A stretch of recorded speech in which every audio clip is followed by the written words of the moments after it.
Bienvenido a tu programa Quiero Vivir. Yo soy el doctor Gilberto Priego y hoy, como todos los días, primero dándole gracias a Dios nuestro Señor de haber despertado y haber despertado con bien, te doy a ti la más grata y cordial bienvenida a tu cachito de medicina, tu segmento en donde lo único que queremos es que aprendas medicina por el simple hecho de aprender, punto y se acabó. Hoy tenemos muchas cosas para todos ustedes, pero como platillo principal, como platillos, ayer me invitaron a comer, fue un mole de ciruela. No, huérfano el mole, qué bárbaro, riquisísimo. Bueno, pero como platillo principal les decía del día de hoy, ese fue del día de ayer, del día de hoy, está con nosotros el doctor Narciso de la Torre con un tema interesantísimo. Así es, el asesino silencioso. Vamos a hablar de esa, pues ahora sí que pocos la conocemos como su nombre completo, que es la hipertensión arterial sistémica o esencial. Generalmente le decimos, no, pues es que tengo alta la presión y ya, punto. Ya tengo alta la presión y alta la presión. Hoy vamos a conocer todos esos secretos y ya está aquí mi invitado, el doctor Narciso de la Torre, que es colaborador ya de nosotros de hace muchos años. ¿Cuántos años tendrás de aquí, Narciso? Pues unos 10 años. Unos 10 años, yo creo, ya colaborando con nosotros. Así es, sí. Bienvenido, gracias por estar aquí, mi buen amigo. Gracias por la invitación, Gilberto. A ver, ¿cierto o no, Narciso? O sea, el Vox Populi, no, pues tengo la presión alta. Sí. Pero el tema, como tal, ¿causa muchos estragos o es algo que no es tan importante? Bueno, mira, la hipertensión arterial es la principal causa. Si vemos los factores que pueden provocar un infarto, entendiendo que la principal causa de mortalidad en los países que no mueren de hambre ni de infecciones, o sea, ya de países en vías de desarrollo y países desarrollados, la principal causa son las enfermedades cardiovasculares. Entendiendo por esto el infarto del miocardio, la enfermedad vascular cerebral, problemas de las arterias. La hipertensión es el principal factor para obtener una enfermedad cardiovascular. Es el que tiene más peso, incluso más que el colesterol y más que otros. ¿Qué les parece? ¿Ya ven la importancia de este? Y lo peor del asunto, ¿por qué, Dios mío? ¿Por qué? ¡Mándales dolor a aquellos que tienen hipertensión! Sí, efectivamente la hipertensión arterial es un padecimiento que por lo general no se siente y que se le adjudican algunos síntomas de los cuales también es inocente. Mucha gente atribuye el dolor de cabeza a la hipertensión y dice, si no me duele la cabeza es que tengo la presión bien, y eso es falso. También es falso que porque te duele la cabeza tengas la presión alta porque... O al revés, más bien, que la cabeza te duela porque tienes presión alta. La hipertensión generalmente es asintomática hasta que viene la catástrofe, que entonces sí es una verdadera urgencia. Fíjense, esto tómenlo en cuenta. O sea, no duele. Son enfermedades que no son dolorosas, como él dice, palabras terribles, hasta que viene la catástrofe. Pero hoy también es día de... La información más novedosa en el mundo de la medicina la encuentras aquí. Avances médicos. Fíjense bien, lo de la donación de sangre. El problema de la donación de sangre, primero, recordemos que no hay en este momento, en este tercer milenio, en este 2014, que ya está finiquitándose, porque ya todo el mundo ya ahorita ya está con lo de la Navidad, ni siquiera se esperan a que empiece el Día de la Virgen de Guadalupe, hombre, no, ya están, pero el puente Lupe Reyes, ¿verdad? Que venga lo que venga. Bueno, fíjense bien, hasta este momento no hay nada, ¿sí?, que sustituya a la sangre, punto. A los glóbulos rojos específicamente, no hay. Tampoco a las plaquetas, o sea, las fórmulas que nos sirven en una transfusión sanguínea, que son glóbulos rojos, plaquetas y glóbulos blancos, no hay forma de crearlos así como industrialmente o algo, no existe hasta este momento. Entonces lo único que nos queda es donar en vida sangre, hazte un donador altruista. Pero una vez que va alguien a donar sangre, por el simple hecho de donar, tenemos que conservar esa sangre. Y se conserva en refrigeradores y se revuelve esa sangre, se centrifuga y los glóbulos rojos se preservan con glicerol. El problema es que nada más nos aguanta la sangre 4 a 6 semanas. Tiene que ser utilizada si no se echa a perder. Y entonces dijeron, bueno, vamos a congelar la sangre para que nos pueda servir más tiempo. Ok, la empezaron a congelar. ¿Con qué problema se enfrentaron? Se enfrentaron con el problema de que descongelarla se lleva 1 hora aproximadamente. Para ese rato, el más pintado de los cristianos que llegó, pues ya se murió. O sea, ya no alcanzó. Ya mero, señorita, imagínate, ¿no? Me estoy muriendo. No, ya merito, ya se está descongelando. Espéreme. Bueno, déjenles digo que la Universidad Estatal de Oregon en Estados Unidos de Norteamérica, con un estudio llevado a cabo por el doctor Adams Higgins y Ralph Luzzati, lo que hicieron fue poner esta sangre a través de una membrana con un microfluido, con un dispositivo, de tal manera que la sangre en 3 minutos logra ser descongelada. Apenas son experimentos, pero si efectivamente esto llega a ser en una forma masiva industrializada, pues ahora sí, puedes llegar tú, donar sangre, pueden llegar 50 personas, se congela la sangre. Bueno, primero se separan todos los elementos, se congela, y así nos puede durar, incluso congelada, enviarla a lugares en donde no es tan común que podamos tener sangre, o lugares de una catástrofe, por ejemplo, en donde se necesita mucha sangre, se manda congelada y ahí puede ser utilizada. Ojalá que de veras sea un avance en medicina. Nosotros vamos al bisturizazo, nuestros teléfonos 3122 1190, 3647 1883, y también, ¿qué pasó con el WhatsApp? ¿Ya no sirve el WhatsApp?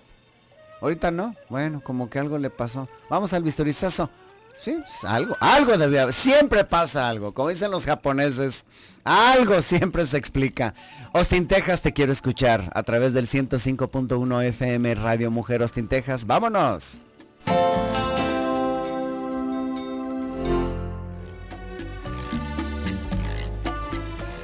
Ya estamos aquí de regreso en este su programa Quiero Vivir. Como les digo, hoy nuestro invitado, el doctor Narciso de la Torre, hablando de hipertensión, este asesino silencioso. A ver, ahorita tú mencionabas algo interesante. Los países que no mueren de infección o que no mueren de hambre, como específicamente serían algunos países del del Oriente África, Medio, África, sobre todo África, muchos países de África. Quiere decir que la industrialización humana se puede decir como un factor etiológico condicionante o algo para tener esta hipertensión. Definitivamente.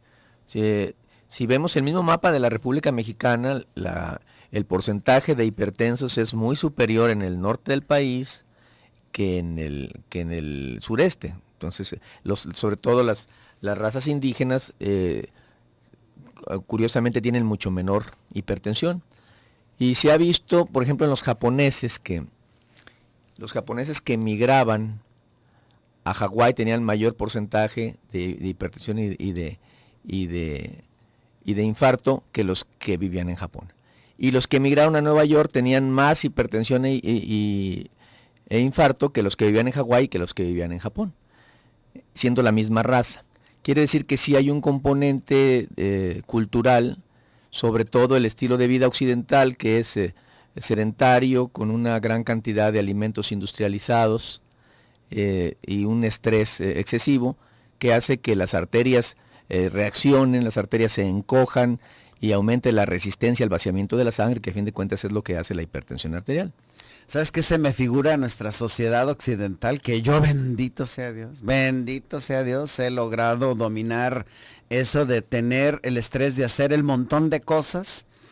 En la película en la novela o de Alicia en el País de las Maravillas, sale un conejo. Sí. Correr. Y le preguntan, ¿y por qué corres? No lo sé, pero es correr. O sea, haz todo lo que tengas que hacer. Oye, ¿pero por qué lo haces? O sea, el mundo no se va a acabar. No, tengo que trabajar. ¿Y cuál es el objetivo finalmente, no? ¿Es ese estrés citadino lo que tú te mencionas? Claro, la sociedad competitiva, pues. No es lo mismo el que trabaja en el campo, que aunque la vida no es nada fácil, no tiene una mentalidad competitiva. Aquí la mayoría de los empleos ya son por resultados, y una vez que logras la meta, te ponen la meta aún más, y aún más, y aún más, hasta que te truenas, ¿no? Y ese empleo competitivo, donde estás siempre amenazado de ser despedido si no das un resultado, pues sí ha influenciado mucho en el nivel de presión arterial y de aumento en los factores de riesgo cardiovascular. Y fíjense bien, estamos hablando desde los agentes de ventas que tienen que cerrar contratos hasta en las maquiladoras. En las maquiladoras no te puedes detener porque va la banda de trabajo uno tras otro, uno tras otro. Si empiezas a no dar el ancho, te sacan y meten otro. Así, digo, en un empleo en donde tienen el salario mínimo es exactamente el mismo estrés que aquel que es un corredor a lo mejor de bolsa, claro, y que tiene que dar resultados para acomodar acciones y que puede ganar millones de pesos, ¿no? Así es. Ahora, otro elemento pues es el sedentarismo. Cada vez la comodidad de la vida moderna nos va haciendo que nos movamos menos, y el organismo es sabio y la naturaleza es muy sabia. Cuando en una especie, un individuo deja de moverse, la información genética es sacarte ya de la manada, ¿no? Entonces, si tú no te mueves, hay mecanismos que te van a autodestruir, y esos los tenemos todos los mamíferos y la mayoría de los seres vivientes en este mundo, ¿no? ¡Qué mello! ¡Qué bárbaro! Ahora sí que imagínense, ahuecando de la manada. Ok, entonces, en términos generales, ¿le pega más a mujeres, a hombres? ¿Qué edades? Y hasta ahorita, tratando de dilucidar, yo sé que nos vas a explicar los tipos de hipertensión que hay, pero ¿cuáles serían los factores más importantes ya hablamos del sedentarismo, el estrés, para poder tener una hipertensión? Okay. El sedentarismo, el estrés, la dieta muy rica en sal, y definitivamente la herencia. Si tú tienes herencia de hipertensión, pues serás muy probable que seas hipertenso. La distribución es básicamente, en hombres y mujeres es prácticamente la misma. Sin embargo, obviamente la mujer tiene algunos aspectos por los que puede adquirir hipertensión. Una es los anticonceptivos también. La otra, la hipertensión del embarazo, o las preeclampsias, que a veces las dejan hipertensas. La mujer es protegida hasta cierto modo por las hormonas femeninas hasta la menopausia. Después de la menopausia, la frecuencia y la gravedad de los padecimientos se igualan totalmente con el hombre. Entonces, la dieta, por ejemplo, tabaquismo. Bueno, el tabaquismo no provoca por sí mismo hipertensión, sube la presión unas horas, pero el tabaquismo termina de dañar las arterias para lograr el resultado final, que es el infarto o la obstrucción de una arteria, ¿no? Entonces, esos son factores de riesgo cardiovascular: el tabaquismo, la hipertensión, el colesterol, la diabetes. Ahora, los factores para la hipertensión es la obesidad, el sedentarismo, el exceso de consumo de sal, el estrés y la herencia. ¿La sal qué hace adentro de nuestro cuerpo? Bueno, mira, no sé si alguna vez has vivido al pie de la playa, pero los saleros se te llenan de agua, ¿no? ¿Nunca te ha pasado eso? Sí. Que le te echan mucho arroz, ya es más arroz que sal, ¿no? Sí. Bueno, lo mismo pasa en nuestro organismo. Cuando nosotros ingerimos cloruro de sodio, esta sustancia es osmóticamente muy activa, eso es chupa agua. Esta sal que está dentro de nuestras arterias y de nuestras venas no va a dejar que el agua salga. Y bueno, un sistema hidráulico que tiene repleto de agua tendrá más presión. Un tinaco que te llena de agua tendrá más presión que uno que tiene menos. Pero aquí la cuestión que es que el sodio que adquirimos es solamente un 20% es la sal añadida. El 80% está implícito en los alimentos procesados, sin que nos demos cuenta. Por ejemplo, si tú te tomas un refresco, ese refresco tiene bicarbonato de sodio, y ese sodio será osmóticamente activo igual que la sal. Si tú compras una comida instantánea que tiene glutamato monosódico como conservador, también va a ser activo, benzoato de sodio. Y otro tipo de conservadores que a base de sodio te aumentarán muchísimo la presión. Los embutidos, las salchichas en todas las acepciones, pues su método de conservación principal es la sal. De manera que estos alimentos a veces no los consumimos y no nos damos cuenta de la gran cantidad de sodio que estamos ingiriendo día con día. Y que finalmente volvemos a lo que es una dieta lo más sana y fresca posible, porque pues esos no son elementos de conservación. Así es. O sea, lo ideal pues es la dieta lo más natural posible, con una gran cantidad de frutas y verduras, un poquito más de luego pescado y carnes rojas solo unas cuantas veces al mes sería lo ideal según la pirámide nutricional.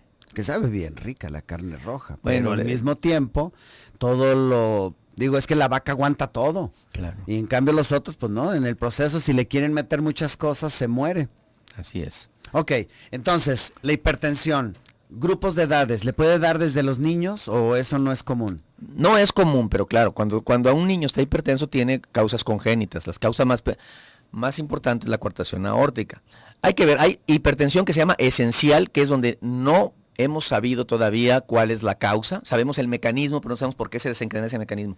Y un pequeño porcentaje, que en la consulta cardiológica es el 10% o menos, de causas secundarias que sí son identificables. Entonces, 90% esencial, 10% hipertensión secundaria. Esta esencial es la que tenemos la gran mayoría, 10% por una causa identificable. En los niños es la cuarta, puede ser la coartación aórtica o alguna tumoración en las suprarrenales, que se llama un tumor muy feo, porque se llama feocromocitoma, que es un tumor que produce adrenalina. Otras causas ya en pacientes también jóvenes, podría ser insuficiencia del riñón, o sea, insuficiencia renal, y otra que se llama hiperaldosteronismo primario. ¿Qué les parece interesante, verdad? Pero tenemos que irnos al bisturizazo. Comunícate, 31 22 11 90. Y también ya está nuestro chat abierto, www.radiomujer.com.mx. ¡Vámonos!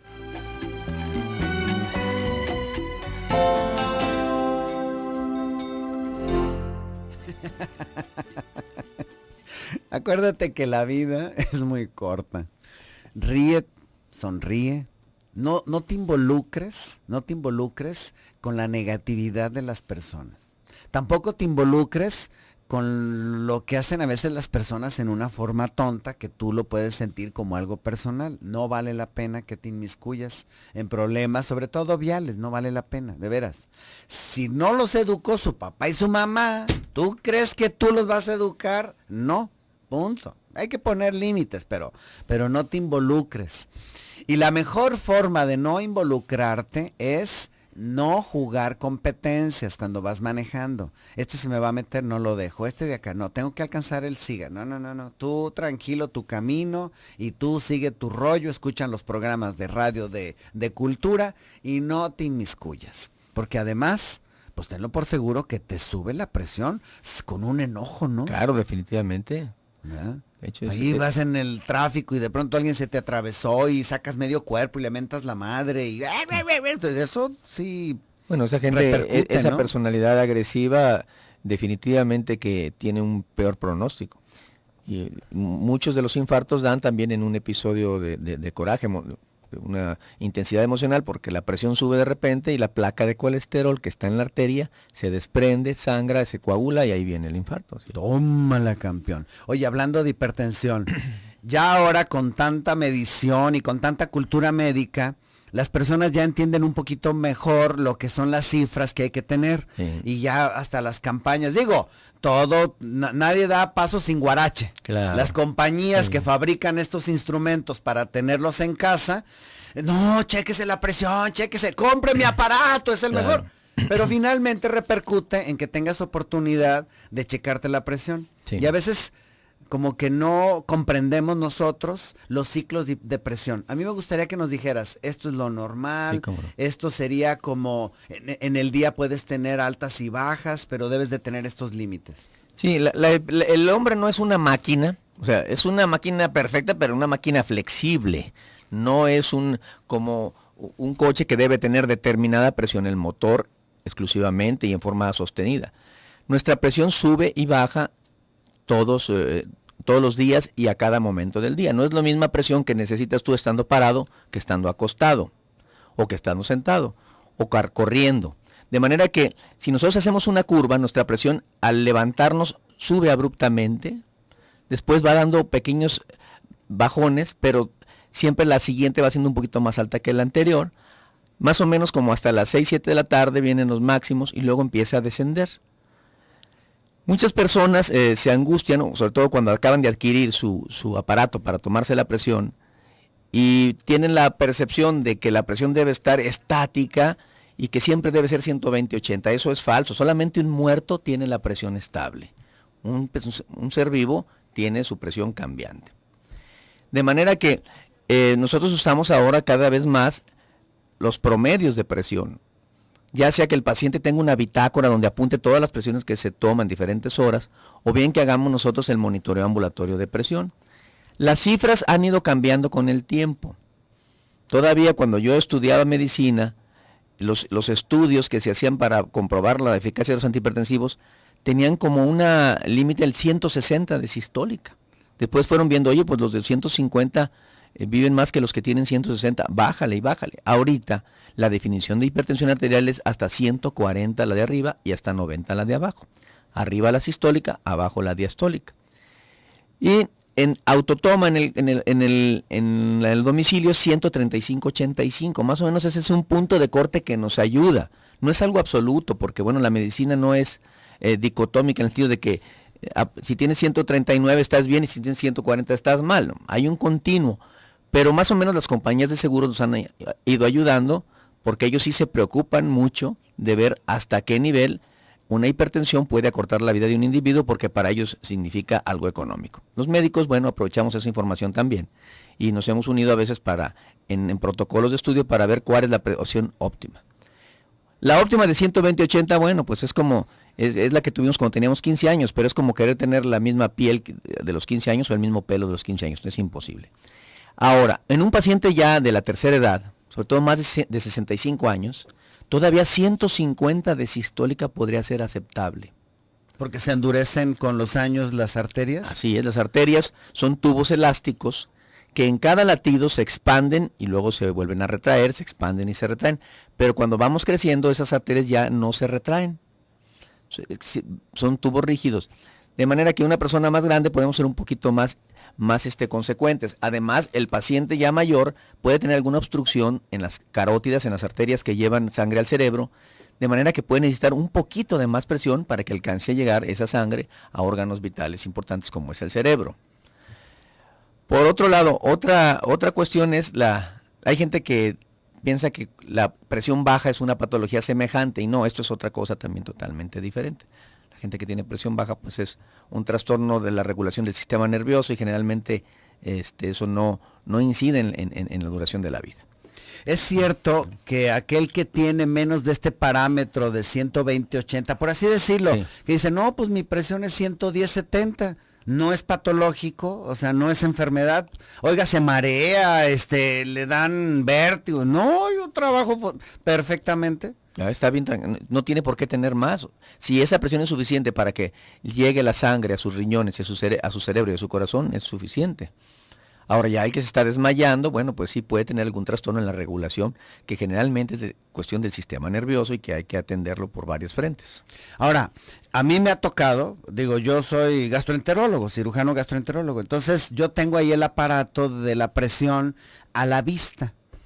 Yo normalmente, mal hecho si quieres, pero normalmente pues yo me aboco a lo que es mi área, pregunto sobre los intestinos y demás. Y luego de pronto lo pongo ahí para que el paciente mismo me recuerde, oiga, ¿me checa la presión? Sí, pero yo me he dado cuenta y he leído artículos en donde dice que ante ciertas situaciones la presión puede subir, y que incluso hay ese síndrome, yo no sé cómo se llamará, efecto bata blanca, o cuando haces ejercicio, de que no es confiable esa presión o ese marcaje que te está dando. No, definitivamente. Por eso es el 140 en consultorio, 135 en casa. Sin embargo, hay pacientes excesivamente aprensivos, donde tú tienes presiones de 180 en el consultorio y ya en su casa el paciente tiene 130, 120. Para eso nosotros hacemos ese monitoreo ambulatorio, le ponemos un aparato al paciente, un brazalete, y se lo lleva a su casa, toma automáticamente día y noche. Después hacemos promedios, porcentajes, desviaciones, y hay unas ciertas mediciones para ver si eso es normal o no. Una vez vi una manguera. Sí. Y la tenían a muchísima presión, o sea, el agua que salía era como para una manguera de 4 centímetros y esta medía 2 centímetros. Y a mí me tocó ver ahí con el jardinero cómo se rasgó la manguera y se abrió a lineal y empezó a salir agua a medias de la manguera. así más o menos pasa con nuestras arterias. O sea, ¿la presión alta va desgarrando por dentro o qué hace, Narciso? Sí, mira, las arterias están recubiertas por dentro de un pavimento, de un adoquín de células, pero son células, pues podríamos decir, funcionales, activas, que producen ciertas sustancias para que la arteria se relaje, son viscosas para que para que resbale la grasa y no se pegue. Eso se llama endotelio. Y ese endotelio equivale al tamaño de 2 canchas de fútbol, el endotelio que tiene un solo paciente. Bueno, ese recubrimiento resiste también cierta presión. Si la presión de la sangre es muy elevada, empieza a desprender o a dañar ese adoquín. Y las junturas del piso, tú que estás construyendo, ya el junteador, se empieza a perder y la grasa empieza a colarse en medio de las junturas de esos ladrillitos o de ese adoquín, de esas células.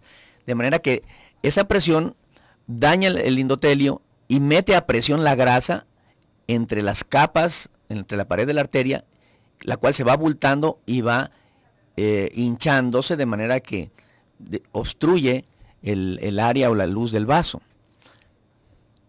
Quiere decir que la presión sí daña las arterias. Por otro lado, en casos de hipertensiones muy severas, pues sí puede llegar a romper un vaso y haber hemorragias cerebrales que son realmente pues muy graves, lo que es un derrames cerebrales o ruptura de aneurismas o malformaciones. ¿Qué les parece? Qué interesante. Y nos vamos al último bisturizazo con la siguiente pregunta. ¿Se cura o no se cura? Vámonos al bisturizazo.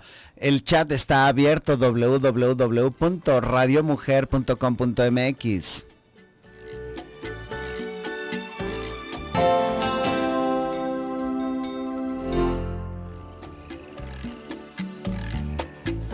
Tararán, chiquitirririn. Graciela Muñoz, de Jardines de la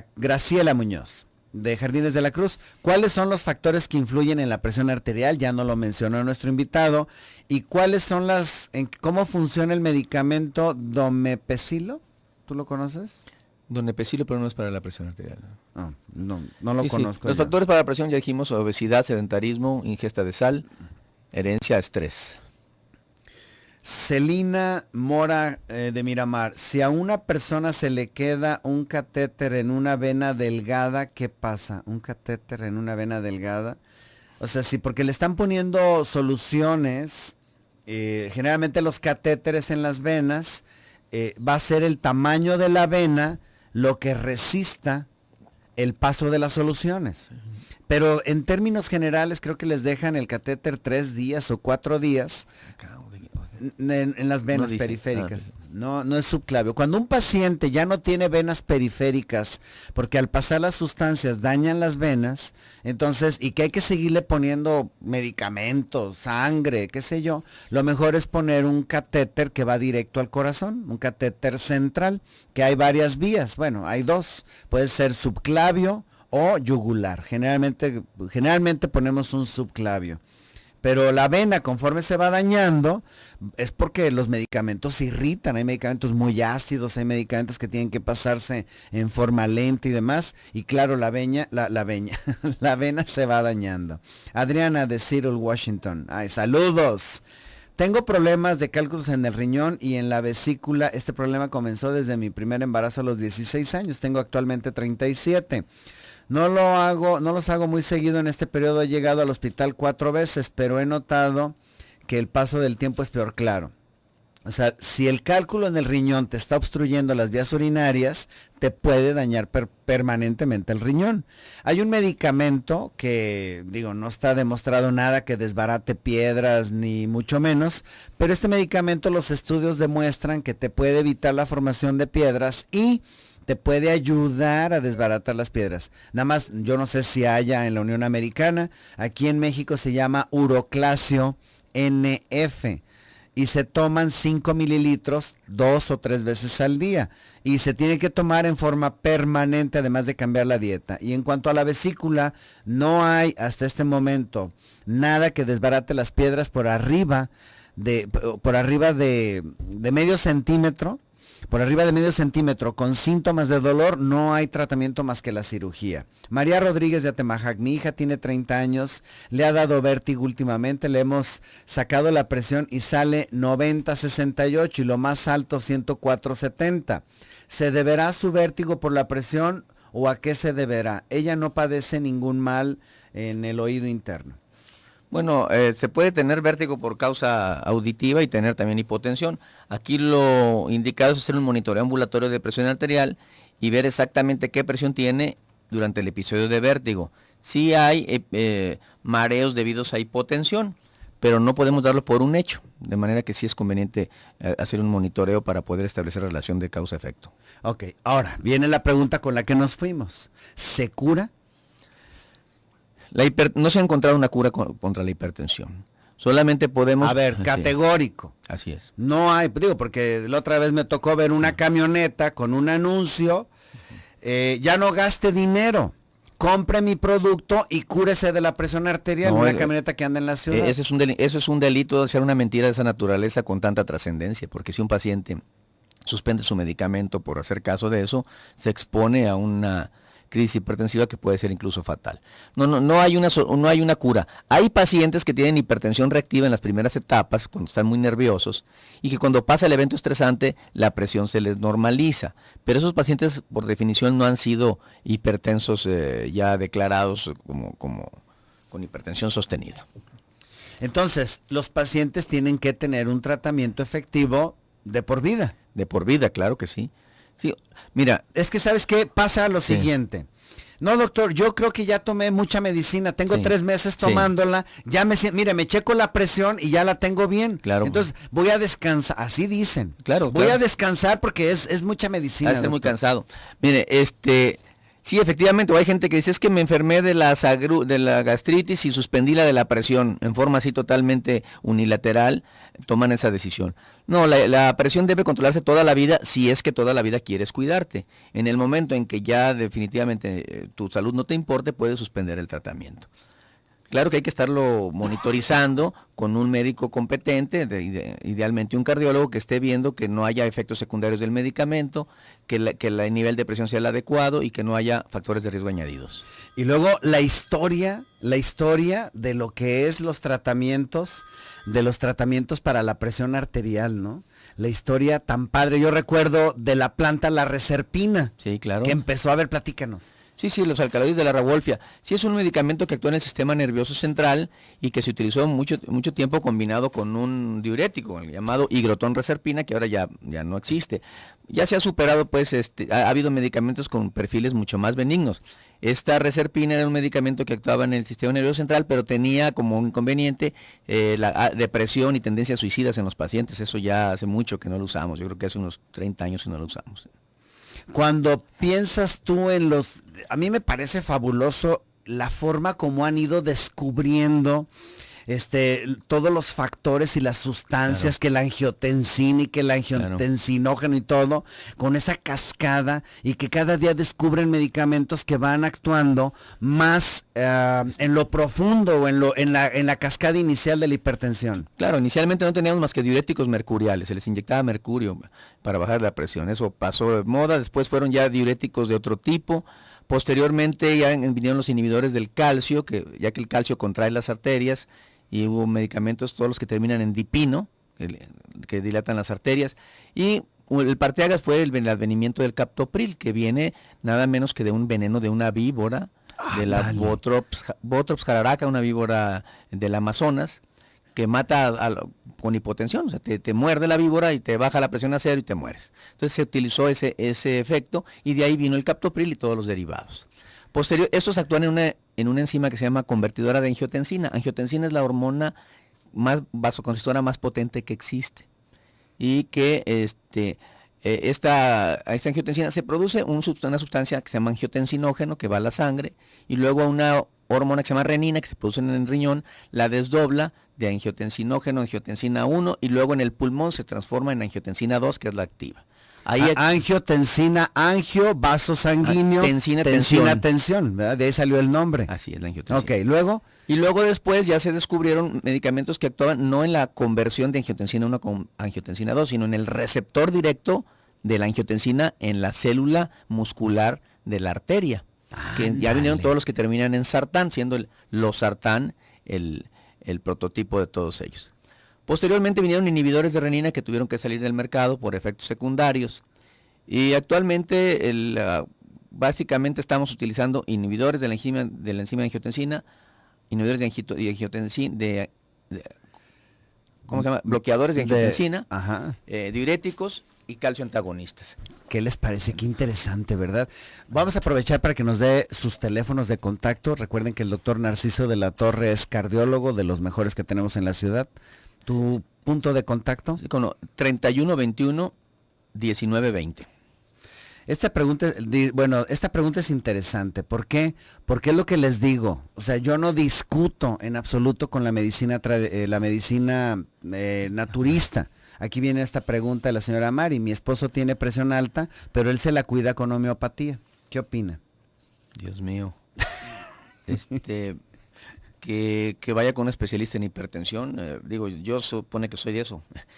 No creo que se la esté controlando o no va a tener un beneficio real al final de su vida. Eso es lo más importante. La medicina alópata, con todo lo que tengan, finalmente es la que demuestra que sí hay resultados a largo plazo. Y lo demás, bueno, pues no hay estudios que lo demuestren en efecto. Sí. Me preguntan si la cal es dañina para la salud, sobre todo pensando en los albañiles y demás.